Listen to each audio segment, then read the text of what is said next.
করে দিয়েছিল মেজর হাজবেন্ডের বিরুদ্ধে হাইকোর্ট ডিভিশন। এর বিরুদ্ধে আপিল বিভাগে আপিল দায়ের করা হয়। এই আপিলেই আজকে শুনানি শুরু হয়েছে, আংশিক শ্রুত হিসেবে গণ্য হয়েছে এবং আগামী মঙ্গলবার পুনরায় শুনানির জন্য থাকবে। আজকে মূলত যে কথাটি বলা হয়েছে প্রিলিমিনারি লেভেলে, তার 1 নম্বর পয়েন্ট হলো যারা এই রিট পিটিশন করেছিলেন তখন তারা জনস্বার্থে রিট পিটিশন করেছেন, কিন্তু মূলত এটি জনস্বার্থে রিট পিটিশন হয়নি, এটি হয়েছিল রাজনৈতিক উদ্দেশ্যকে সামনে রেখে। এবং তারা যে রিট পিটিশন করেছেন তাদের আসলে এই রিট পিটিশন করার ক্ষেত্রে তারা নিজেরাই রিট পিটিশন যে করেছেন তাদের এই ধরনের কোনো লোকাল স্ট্যান্ডাই ছিল না। তারা জনস্বার্থে বলেছেন, কিন্তু মূলত জনস্বার্থে নয়, করেছেন ব্যক্তি স্বার্থে এবং রাজনৈতিক স্বার্থে। এবং দ্বিতীয় প্রশ্নে যেটি এসেছে যে এই যে ইলেকশন কমিশনের সামনে এই ইলেকশন প্রসেস এবং ইলেকশন রেজিস্ট্রেশন প্রসেস যখনও শেষ হয় নাই, শেষ হওয়ার আগেই তারা রিট পিটিশন দায়ের করেছেন। সুতরাং এই ম্যাটারটা তখনও ইলেকশন কমিশনের অধীনে বিচারাধীন ছিল। এই দুটি পয়েন্টেই আজকে উপস্থাপন করা হয়েছে। আগামী মঙ্গলবারে আসবে, আবার সেই মঙ্গলবার ইলেকশন কমিশনকে রেডি হয়ে আসতে বলেছেন, অপরপক্ষ যারা আছেন তারাও রেডি হয়ে আসবে।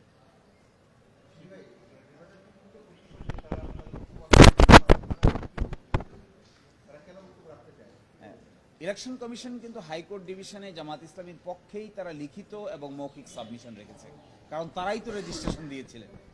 এখন এসে আপিল বিভাগে যখন মামলাটি শুনানির জন্য এসেছে, অ্যাডভোকেট অন রেকর্ড সাহেব তিনি ইন্তেকাল করে মৃত্যুবরণ করেছেন, এই জন্য আইন অনুযায়ী ইলেকশন কমিশন থেকে তাদেরকে আরেকটা ফ্রেশ ইনস্ট্রাকশন নিতে হবে। এই ফ্রেশ ইনস্ট্রাকশনটাই তারা বলেছেন যে 1 সপ্তাহের ভিতরে ফ্রেশ ইনস্ট্রাকশন তারা নিয়ে আসবেন এবং আগামী মঙ্গলবারে এই ব্যাপারে পরিপূর্ণ শুনানি অনুষ্ঠিত হবে। এটা কি অবকাশের আগে শেষ হওয়ার সম্ভাবনা? কারণ চিফ জাস্টিস বলছেন এটা অবকাশ পর্যন্ত যেতে পারে। এই বিষয়টিতে দুটো বিষয় আছে, একটি আছে সার্টিফিকেটেড আপিল আর একটি আছে সিপি। সার্টিফিকেটেড আপিল মানে হাইকোর্ট ডিভিশন সার্টিফিকেট দিয়ে বলেছেন যে এই বিষয়টিতে জটিল সাংবিধানিক প্রশ্ন জড়িত, এই জন্য আপিল বিভাগ যেন সরাসরি আপিল শুনানি করেন। এই জন্য এই শুনানিটা অপেক্ষাকৃত একটু বড় হওয়া, একটু লেংদি হওয়াই স্বাভাবিক, কারণ কনস্টিটিউশনের complex question of law is involved এখানে।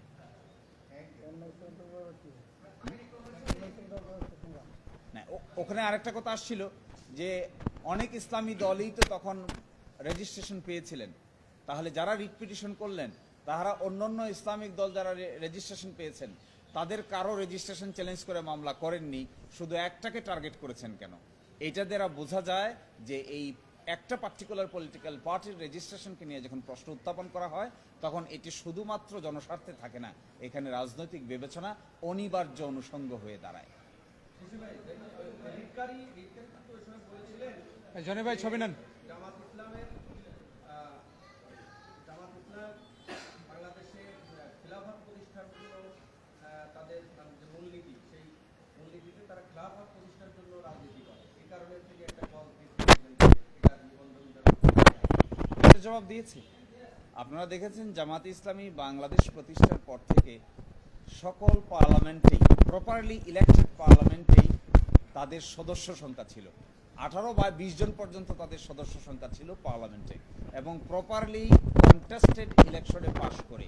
এটি একটা democratic Jamaat Islami within the political sphere constitutional মেকানিজমের মধ্যে লিবারাল ডেমোক্রেসি এক্সারসাইজ করে যে কোনো ইসলামিক পলিটিক্যাল পার্টি জন্য এরা ডেমোক্রেটিক প্রসেসের মধ্যে আছে, এবং ডেমোক্রেটিক প্রসেসের মধ্যে এই দেশের মানুষ শেষ পর্যন্ত যা চায়, যেভাবে সরকার গঠন করতে চায়, যেভাবে রাষ্ট্র গঠন করতে চায়, এটাই ডেমোক্রেসির মূল প্রিন্সিপাল হবে। ইলেকশনে যদি তারা সাপোর্ট করে তাহলে সরকার গঠন হবে, পরিবর্তন হবে, কনস্টিটিউশন চেঞ্জ হবে। ইলেকশনে মানুষ যদি সাপোর্ট না করে তাহলে সরকার গঠন করাও পসিবল নয়, কনস্টিটিউশনেও কোনো পরিবর্তন আনা কারো পক্ষেই পসিবল নয়।